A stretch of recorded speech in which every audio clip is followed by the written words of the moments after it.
चलो, तो mock it की बात करेंगे। पहला क्वेश्चन आप देख लीजिए कैसे होगा। इसमें तो सीधे रेशियो ही बनाना है आपको, कुछ है ही नहीं। क्यों? एम एन है, एन ओ है, तो पहले एम एन ओ बन जाएगा। हाँ, तो पहले ए बन जाएगा एम एन ओ। तो ये 4, ये 5, ये 6 और ये 7, तो 24 हो जाएगा, ये 30 हो जाएगा और ये कितना हो जाएगा? 35। अब ओ के साथ पी को भी ले लेते हैं, तो 9 और 11। किसका रेशो पूछा है? तो 9 की गुणा एन में करोगे 270 एन की वैल्यू आ जाएगी, और 35 की गुणा 11 में करोगे तो ये बेसिकली किसकी वैल्यू आ जाएगी? वैसे अगर एन ओ पी पूछा था तो इसकी ज़रूरत ही क्या थी, इन्हीं से काम हो जाता, है ना। तो बस कर लीजिए, कितना आंसर आ गया, यही आ जाएगा 5477। तो ये काफ़ी आसान बात हुई, ठीक है, कर लेंगे। ओके, चलिए इसको ट्राई करिए, काफ़ी आसान सा सवाल है। बदल क्यों नहीं रहा? बदल जा भाई।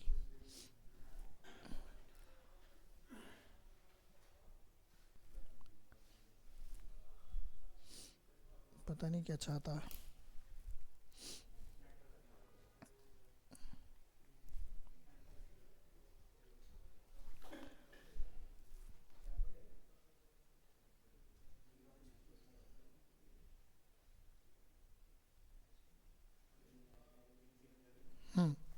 तो ये हो जाएगा, ये तो बहुत ही आसान क्वेश्चन है। ये आ गया 9/4,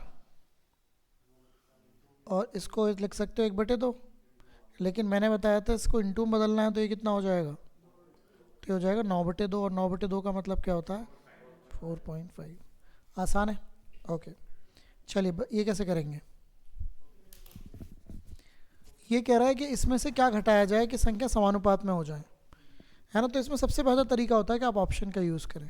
क्या क्या यू वैल्यू है? 10, 12, 13 और 16।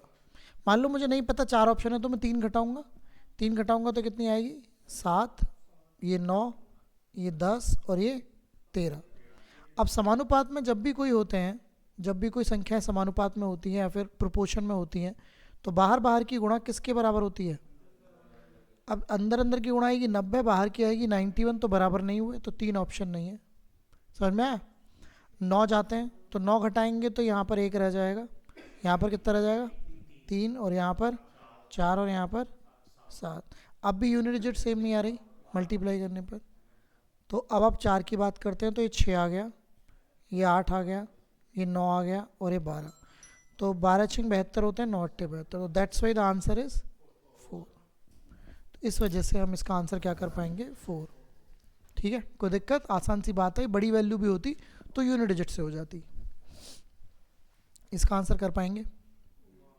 45% of A number 0.9 more than 30% of it. तो 45% किसी नंबर का, आपको नहीं पता वो नंबर क्या है, वो 0.9 मोर है किससे? 30% उसी नंबर के। क्या ये बात सही है?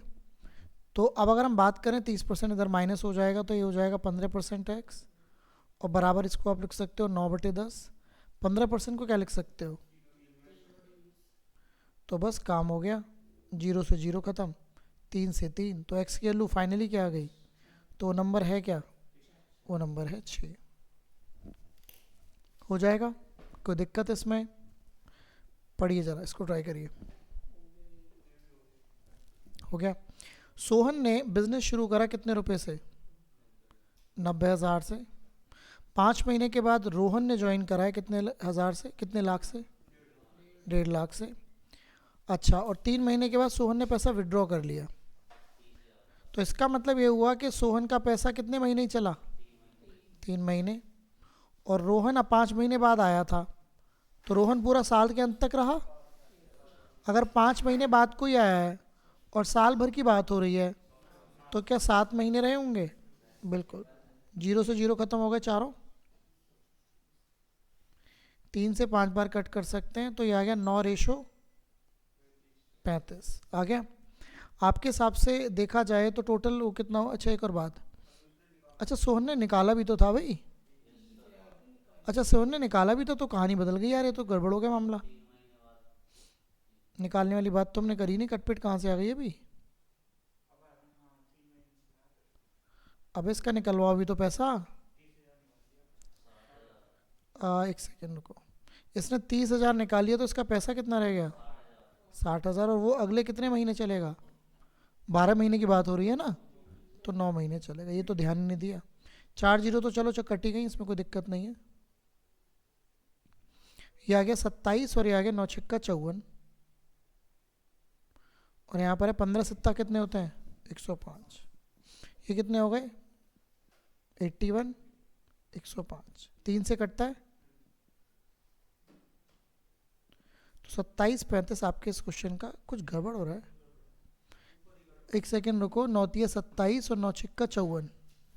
एक सेकेंड, आफ्टर एनदर 3 मंथ। भाई ये गड़बड़ हो गई, मतलब 5 और 3 8 महीने ये पैसा चला, समझ में आया?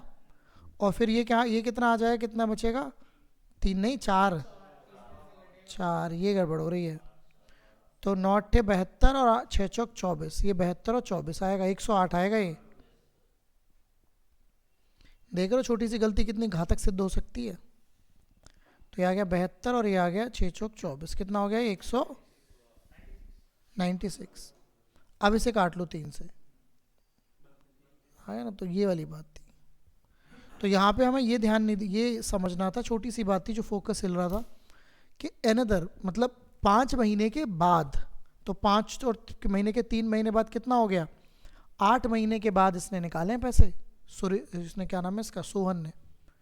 तो रिपीट कर देता हूँ, 90,000 रुपये उसने स्टार्ट करा था सोहन ने। 5 महीने के बाद उसने स्टार्ट करा 1.5 लाख से रोहन ने।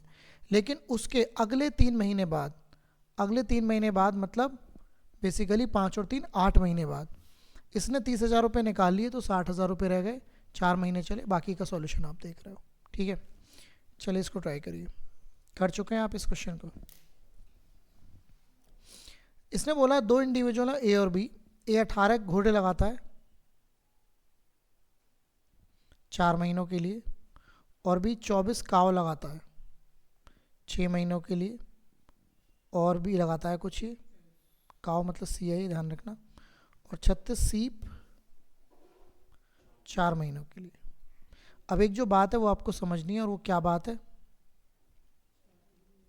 हाँ, वो बात है कि 3 हॉर्स किसके इक्वल हैं? 6 काव के। और 4 काव किसके इक्वल हैं? 8 शीप के। 3 से कट कर लेता हूँ, तो यहाँ से हॉर्स और काव का रेशो आ गया 2/1। 4 से कट कर लेता हूँ, यहाँ से काव और शीप का रेशो आ गया 2/1। काव को सेम करना होगा, हॉर्स काव शीप, तो 2 की गुणा कर रहूँगा, 4 2 और 1। क्या रेशो समझ में आया? हाँ जी। अब यही वैल्यू मुझे यहाँ डालनी है। तो हॉर्स की वैल्यू है 4, तो ये आ गई 18 गुणा 4 गुणा 4।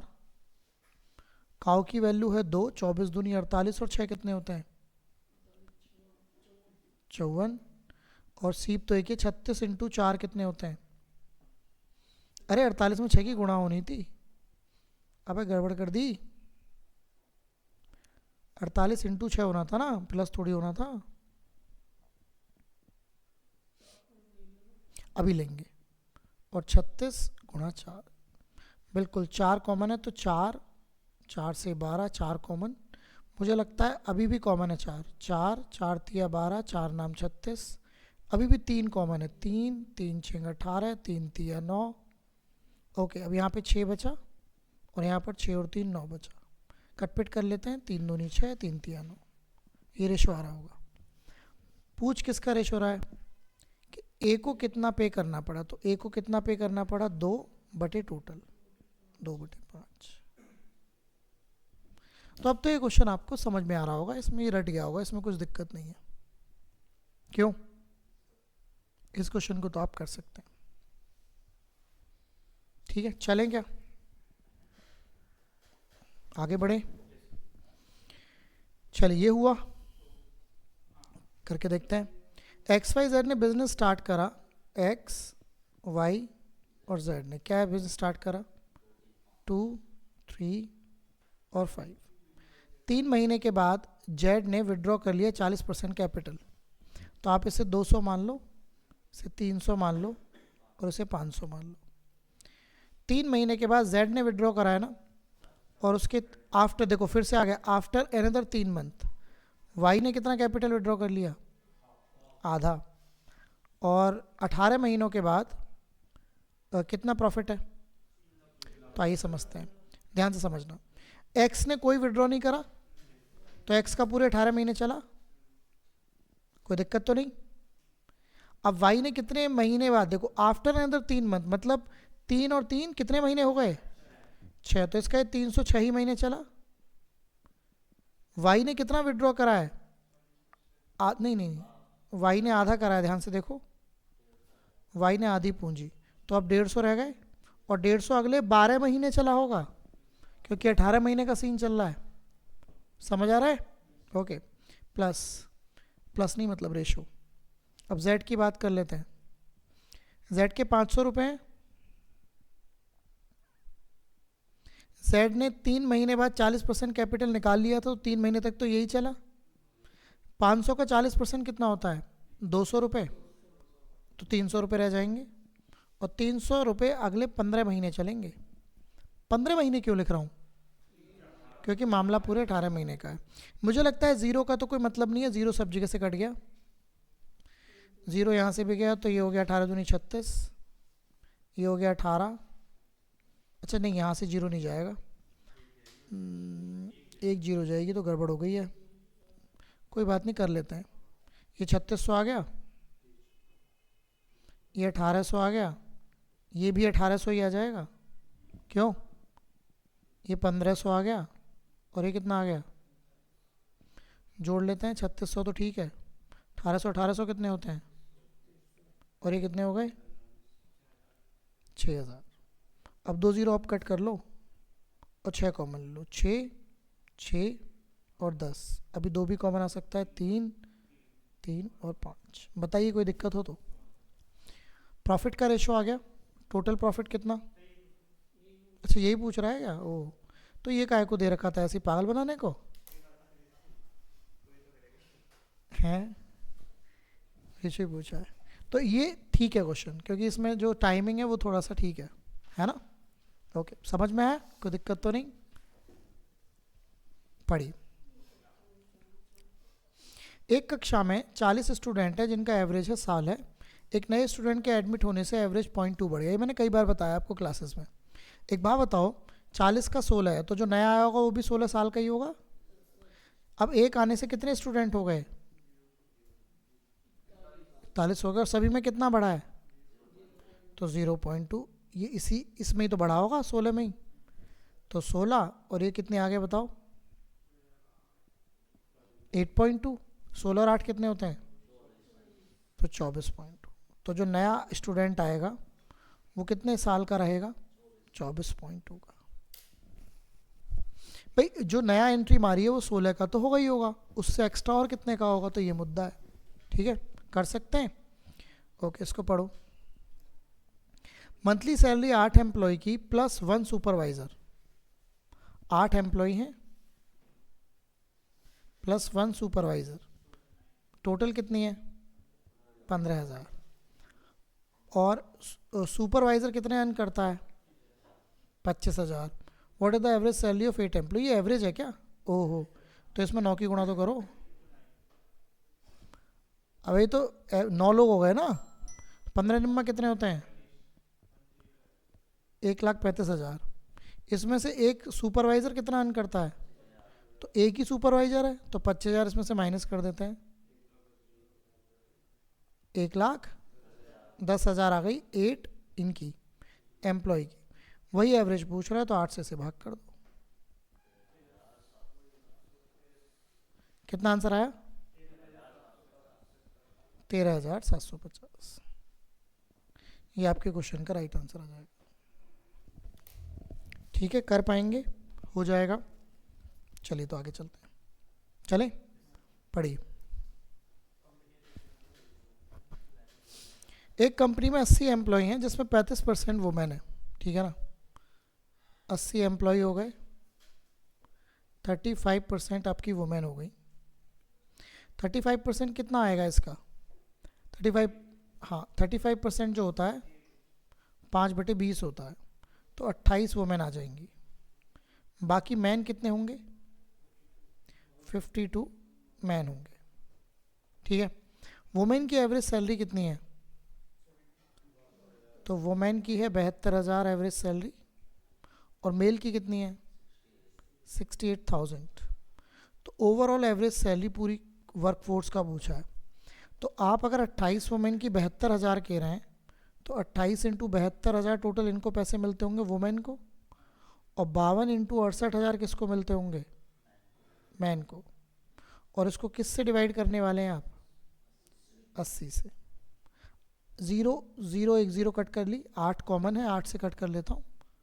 8 नाम 72, 900, और 8 से मुझे लगता है ये भी कट जाता है।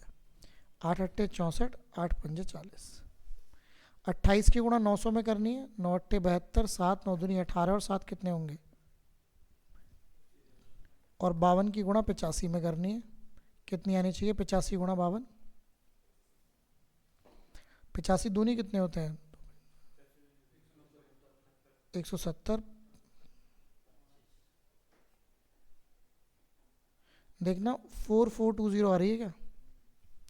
4420 और एक और 0, तो 0 0 2 और 2 4, 5 और 4 9, 59,400। हाँ तो वही 59.4 पूछ रहा है। 0 0 क्या बोला है देखो? इन 0 0 0, तो मतलब यहाँ पे पॉइंट लगवा दिया है ना? तो ये वाला कहानी होगा। तो इसमें अगर देखा जाए तो कैलकुलेशन ही है, बाकी तो कुछ है नहीं। हाँ जी, चलें आगे, इसको पढ़ो। मार्केट प्राइस इतना है, 2 डिस्काउंट मिल रहे हैं, तो काफ़ी आसान क्वेश्चन है। तो how much extra discount does a customer get? पैसे में पूछ रही है वैल्यू। ओके, तो 3500 रुपये की बात है, पहला डिस्काउंट देंगे तो चीज़ कितनी रह जाएगी? अच्छा, आप इसे ऐसे भी कर सकते हो, 10% का मतलब क्या है? 1/10, और 15% का मतलब क्या है? तो आप ऐसे कर सकते हैं, 10 से चीज़ 9 हो गई है पहली बार में, और फिर 20 से कितनी हो गई है? 23 नहीं 17 है। तो 200 से कितनी हो गई है? तो कितने का डिस्काउंट है? ठीक है, 200 की रियल वैल्यू क्या दे रखी है आपको? तो 2 की वैल्यू 35 आ गई, तो 1 की वैल्यू आ गई 35/2। पॉइंट्स में वैल्यू आ रही होगी इसकी, है? क्यों?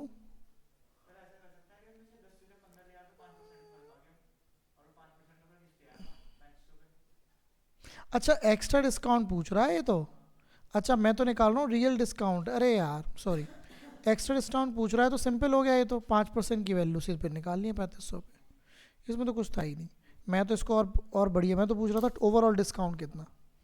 तो ये तो बेसिक क्वेश्चन है। 5% अगर आप इसका निकालेंगे तो 175 रुपये आएगा। ये सब करने की ज़रूरत नहीं है, मतलब ये है ही नहीं इसका मुद्दा। हाँ, एक्स्ट्रा नहीं होता तो यही करना पड़ता आपको।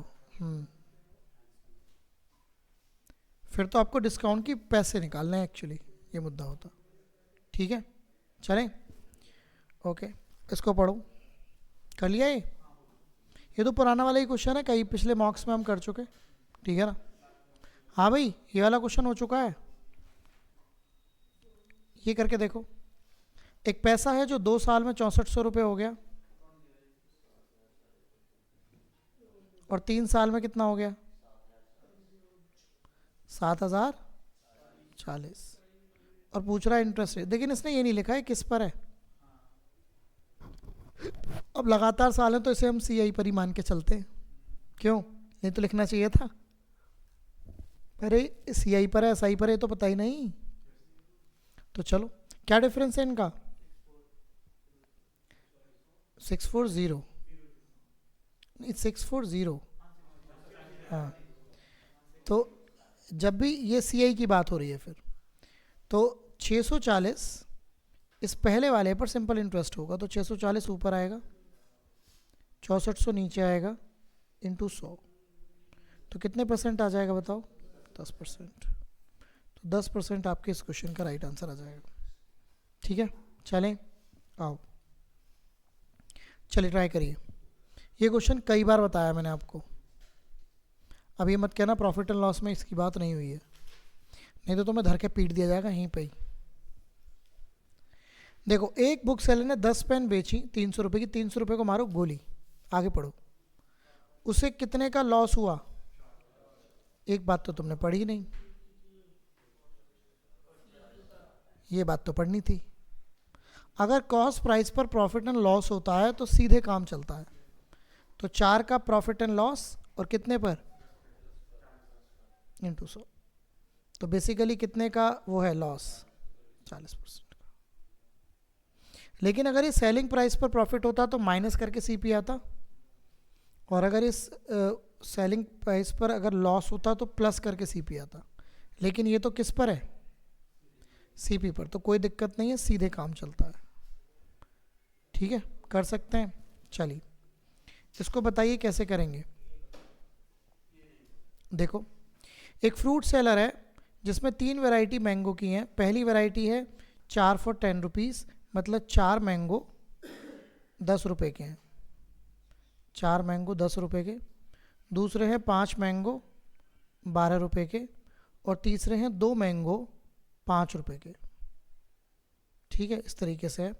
और इनको किस रेशो में मिला रहे हैं आप? 2, 3 और 1। तो सबसे पहले आप एक एक मैंगो की वैल्यू निकाल लीजिए। वैसे एक की निकालने की ज़रूरत नहीं है। अगर 4 मैंगो 10 रुपये के हैं तो 2 मैंगो 5 रुपये के होंगे, सीधे हो सकता है। यहाँ निकालने की ज़रूरत, भाई तुम ही बताओ, अगर 4 मैंगो 10 रुपये के हैं तो 2 मैंगो 5 रुपये के होंगे, यहाँ निकालने की ज़रूरत है।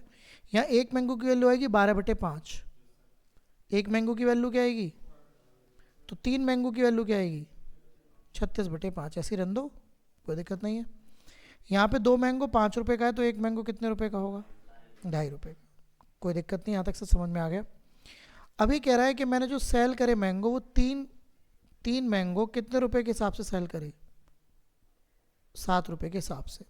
तो पहले यहाँ की बात कर लेते हैं। यहाँ मैंने कितने मैंगो सेल करें टोटल? 3, 4, 6 मैंगो। तो 6 मैंगो और कितने रुपए हैं ज़रा बताना, ज़रा जोड़ना है नीचे वालों को। ये तो 5 है ही, ये 5 सत्ते 35 और 5 दूनी 10 प्लस 2.5, 7 और 5 12, 13, 14, 14.7 के। पक्का समझ आ रहा है? अब ऊपर ये सीपी है, वो ऊपर एसपी है सॉरी, और नीचे क्या है? सीपी। आपको नहीं लगता इनकी क्वांटिटी सेम करनी होगी? तो इसमें आप 2 की गुणा कर दीजिए। तो 6 मैंगो आपने 14 रुपये के बेचे, आपको लॉस हो चुका है। क्या हो चुका है? कितने का लॉस है? 0.7 का लॉस है। और लॉस किस पर होगा? 14.7 पर। हाँ जी,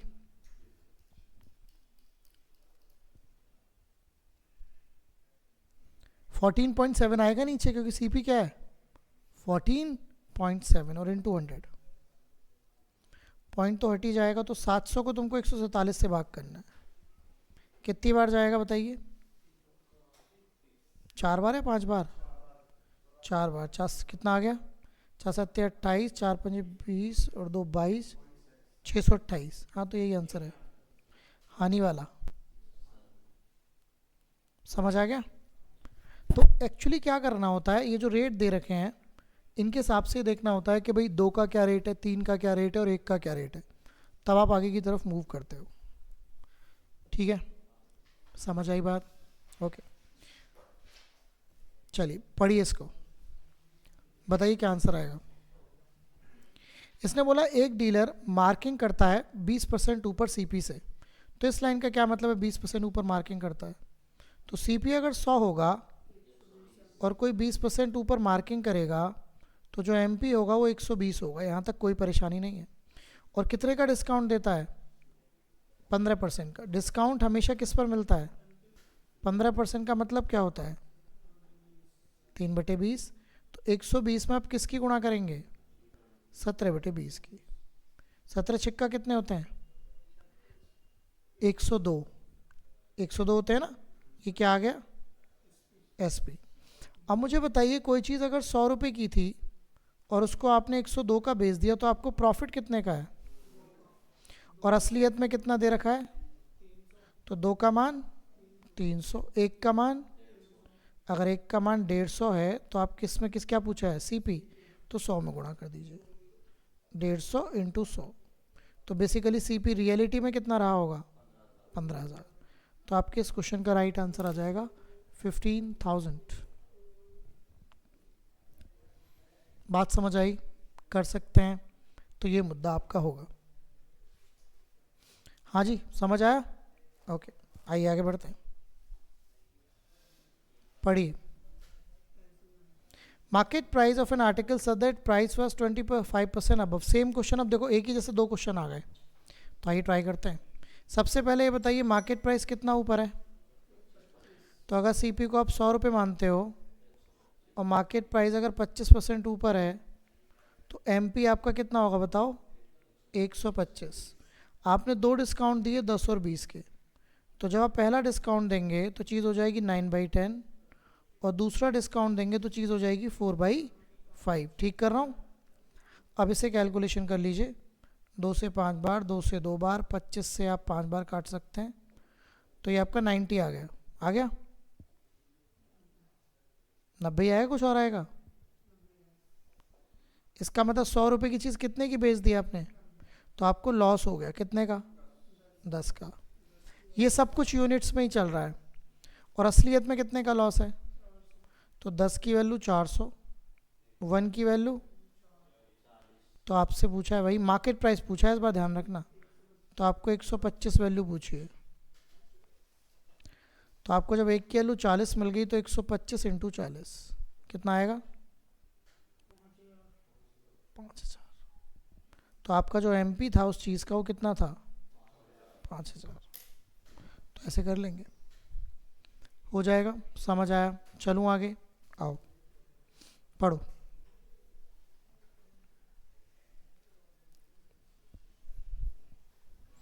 देखो, ट्राई करके देखो। इसने बोला एक ड्रम है जिसमें 3 रसायन है, P Q R, P Q और आर। क्या रेशो है इनका बताओ? 3, 5 और 2।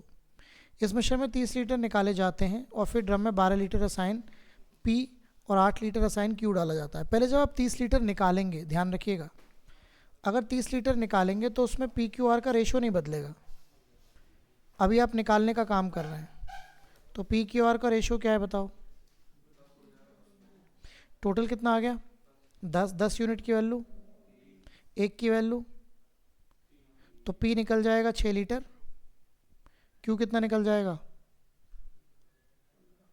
15 लीटर, और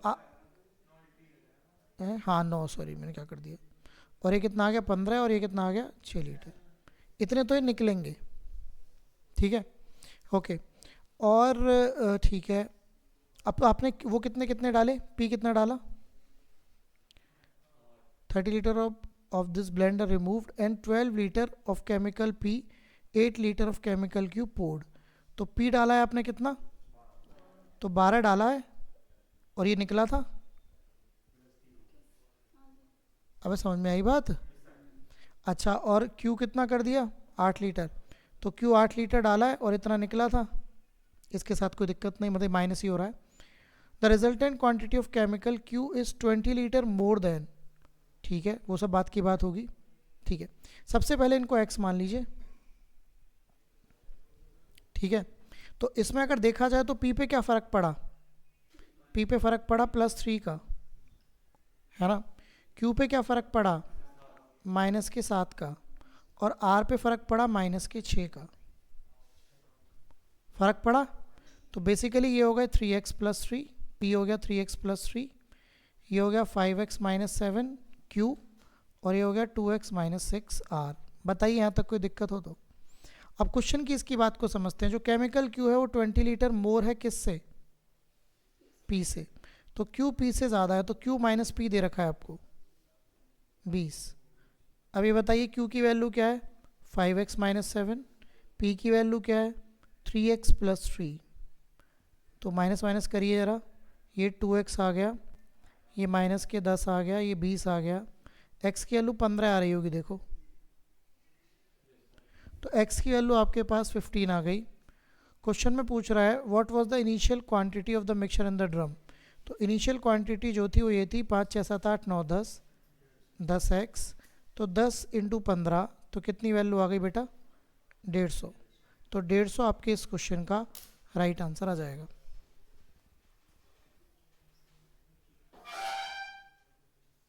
राइट, तो ये बढ़िया क्वेश्चन है। इसमें पहले जब आप निकालेंगे तो बात को समझना है। हमेशा ध्यान रखना, किसी मिक्सचर में से कोई भी क्वांटिटी आप निकालते हैं तो रेशो में कोई फ़र्क नहीं पड़ता। तो यहाँ पे जब आपने 30 लीटर निकाला था तो रेशो 3 5 2 ही रहेगा। तो 9 लीटर, 15 लीटर और 6 लीटर निकला था, और एक्चुअली में आपने पी को 12 डाल दिया। तो अगर 9 लीटर निकाल के 12 लीटर डालोगे तो 3 ही डलेगा, और इसका 8 डाल दिया तो इसका 7 माइनस हो जाएगा। आर के साथ तो -6, तो रेशो इस तरीके से बनेगा। फिर उसने बोला Q माइनस पी, तो ये गेम है। अच्छा क्वेश्चन है ये, बढ़िया क्वेश्चन है। पेपर में आपको 2-3 क्वेश्चन बेहतर मिल जा रहे हैं। ठीक है, कर सकते हैं। चलें आगे, आओ इसको पढ़िए, ट्राई करिए। राहुल ने कुछ पैसा बोरो करा सिंपल इंटरेस्ट पर 5% per annum for 3 year, 7% for 5 year, 9% per annum for the period beyond 8 year. ये मैंने सेम क्वेश्चन मॉड्यूल का है, ईयर ब्रेकेज बोलते हैं इसको, है ना। ये बताइए 5% कितने का है? 3 साल। 5% का रेट 3 साल चला। 7% का रेट कितने साल चला? 5 साल। और 9% का रेट 8 साल से ऊपर चला, तो 8 साल तो हो गए ना। और ये पैसा आपको कितने सालों के लिए लगा है? 10, तो ये 2 साल चला। अब इसका सॉल्यूशन करना होगा। ये आ गया 15% पूरा, 5 की गुणा करिए, ये 35% आ गया, और ये कितना आ गया? 18%। 35 और 15 कितने होते हैं? 50। तो ये हो गया 68%। 68% की वजह से ही आपको कितने रुपए मिल रहे हैं? 6800। तो 1 की वैल्यू कितनी आ गई? सीधे 10,000 ही आ गई ना। तो 10,000 पैसे ही आ गए। अरे 68/100 करोगे 68 तो 100 गुणा 100 10,000 ही तो आएगा।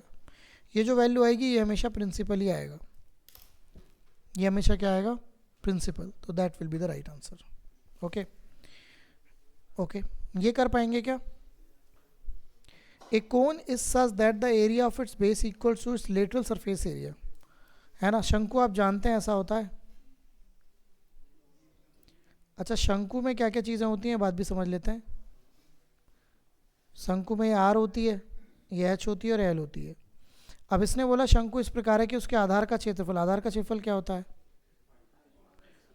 वो उसकी its base equal to its lateral surface area. Lateral होता है पाई आर एल, लेटरल मतलब ये वाला। तो आप इसको कटपिट कर दीजिए, पाई से पाई खत्म कर दीजिए, आर से आर, तो आर बराबर किसके आ गया? तो बेसिकली ये भी आर ही है ना। वैसे ऐसे पॉसिबल कैसे है? चलो, देन द स्लैंट, अच्छा यही पूछिए स्लैंट हाइट ही, तो आर ही आ गई। वैसे ऐसे पॉसिबल नहीं होता है, ये बात गलत है। कभी भी ध्यान रखना, हाइपो किसी साइड के बराबर थोड़ी ना हो जाएगा, पॉसिबिलिटी नहीं है। बट ये पता नहीं क्वेश्चन ही पूछ लिया गलत, ये क्वेश्चन ही गलत है। रियलिटी में hypo can not be equal to the any of the side, मतलब क्वेश्चन लॉजिकली गलत है, बट आंसर तो आ रहा है। लॉजिकली ये बात गलत है बिल्कुल। पाइथागोरस में कभी भी हाइपो जो है वो किसी भी साइड के इक्वल नहीं हो सकता, बड़ा ही होगा, छोटा हो ही नहीं सकता, बराबर भी नहीं हो सकता, इवन इक्वल भी नहीं हो सकता। ओके, चलिए इसको बताइए। ए स्क्वायर फील्ड है, साइड है 28 metre, has a circular point in the centre, area of point is 616 metre square, what is the area of the लेव? ये भी कोई क्वेश्चन है? अब 28 के स्क्वायर में से क्या माइनस करना है? 28 का स्क्वायर कोई जानता है? 800, 884, 784 में से 616 घटा दो। 14 में से 6 के कितने? 8, 7 में से 1 गए 6, 168, 168 आपका राइट आंसर आ जाएगा। भाई इसका कहने का मतलब ये था कि एक स्क्वायर फील्ड है, उसके अंदर एक सर्किल है, पॉन्ड, इसका एरिया 606 मीटर स्क्वायर दे रखा है, और इसकी साइड दे रखी है। तो आपसे ये वाला एरिया पूछा था, ये वाला, है ना। तो ये वाला एरिया आएगा, पूरे में से आप इसको माइनस कर देंगे, ठीक है। ओके, ये हो गया. Height of right prism is increased by 50% और base area remain the same. What is the percentage increase in volume? तो हाइट ही बढ़ी है बस, बेस तो वही सेम है, तो हाइट जितनी बढ़ाओगे उतना एरिया वो वॉल्यूम बढ़ जाएगा, तो 50% ही बढ़ जाएगा. ये हुआ. ओके, देखते हैं. एक सर्कुलर डेकोरेटिव वॉल क्लॉक है with A radius of 20 centimetre, has a design. अच्छा, एक सर्कुलर क्लॉक है, रेडियस कितनी है बताइए? 20 centimetre. Where the chord connected 2 points on the circumference, this chord along with 2 radius form an equilateral triangle. मतलब सब ये है, देखो समझो, ये भी 20 है, ये भी 20 है, और ये भी क्या हो गई है? 20. इसी कॉर्ड की बात कर रहा है ये. ओ ए बी इक्विलेटरल ट्राइंगल बन गया ना ये. ठीक है. The smallest segment created by this cord is painted in contrast colour. तो हमने ये जो हमारा जो स्मॉल है, ये इसको कॉन्ट्रास्ट कलर में पेंट कर दिया. ठीक है. तो क्वेश्चन ये पूछ रहा है what percent of the clock total area does this small painted segment present. तो इस सेगमेंट का एरिया ऊपर आएगा,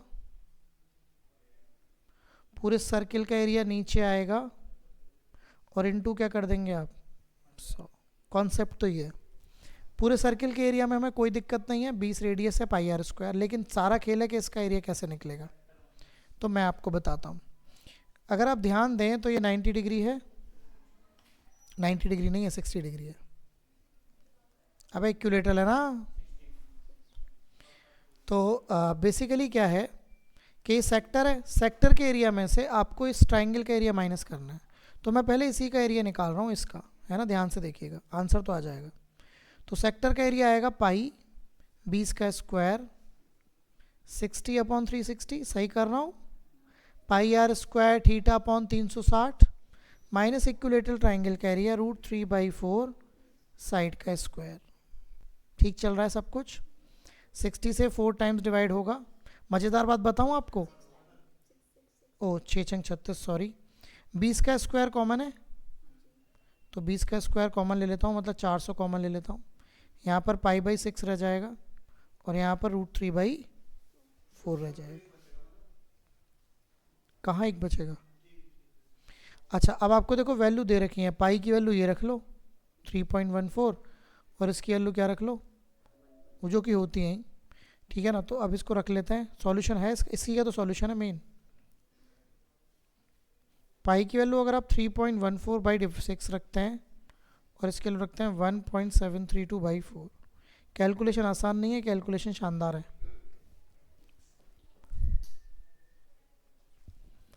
ठीक है. तो ये लगभग आएगा 6×5 0.52. हाँ भाई, समझ में आ रहा है. ये आएगा 0.52, और इसे करोगे तो आएगा 0.4×4=16, 4×3=12, 0.433. तो 0.52, और ये आगे भी जा सकता था क्या? 6×5 6×2=12, 6×3=18. 0.523 में से आप 0.433 माइनस कर लो. 0, 12 में से 3 गए 9, बस तो 0.090, और उसमें 400 की गुणा करोगे 0.090, तो ये पॉइंट हट के यहाँ पहुँच जाएगी. तो 9×4 = 36 आ गई वैल्यू. जीवन देख रहे हो कहाँ जा रहा है? 36 आ गया एरिया, 36 ऊपर, और नीचे क्या रखना है? पाई की वैल्यू तो रख लो 3.14, और इंटू 400, और गुणा किसकी करनी है? तो 100 की गुणा से 2 0 खत्म, 4 नाम 36, तो 9 को भाग करना है 3.14 से, तो 2 0 लगा लूँ ऊपर, 2 से कर लेता हूँ 450. कैलकुलेशन बहुत शानदार है. तो 157 से 450 को भाग करना है, 2 बार जाएगा. हाँ, तो यही आंसर है. अरे भाई साहब, क्या ही क्वेश्चन दे दिया. ओ भाई भाई भाई, ये वाला क्वेश्चन हो गया. अरे भैया बस बस बस. हाँ, लेकिन ये बहुत शानदार है ना. ये तो इवन मेंस वाला क्वेश्चन है, क्योंकि पहली बात तो उस बात को ही समझ जाओ, कहना क्या चाह रहा है भाई. फिर समझ भी गए तो कर भी दो. ये आपको समझ में आया है ना. तो अब ये क्वेश्चन मेंस वाला होता है, मतलब it can be repeated in mains also, है ना। प्री मेंस का कुछ कंसर्न नहीं है, जो प्री में बेहतर क्वेश्चन होते हैं बहुत सारे पेपर्स में, वही सब मेंस में मूव करते हैं। अब सारा खेल है कि अब अगर आपको पहली बात तो इसका पूरा कॉन्सेप्ट क्लैरिटी में समझना होगा, है ना, तो ये वाली बात है। समझ में आया? तो ये करना है। तो बढ़िया क्वेश्चन है। पहली बात तो पेपर में ऐसे येलो नहीं हो रहा होगा, तो आपको बिल्कुल एकदम कॉन्फिडेंटली चीज़ों को समझना पड़ेगा, है ना। येलो हो रहा हो तो कोई बात ही नहीं है, ठीक है ना। ये हो गया डन, ओके। और ये फाइनली ठीक है, तो ये आपका पूरा पेपर डन हो गया, ठीक है। इसमें कोई दिक्कत नहीं है, हमने 25 क्वेश्चन डन कर लिए हैं लगभग 35-40 मिनट में। तो ऐसे ही होता है जीवन, ठीक है, ओके।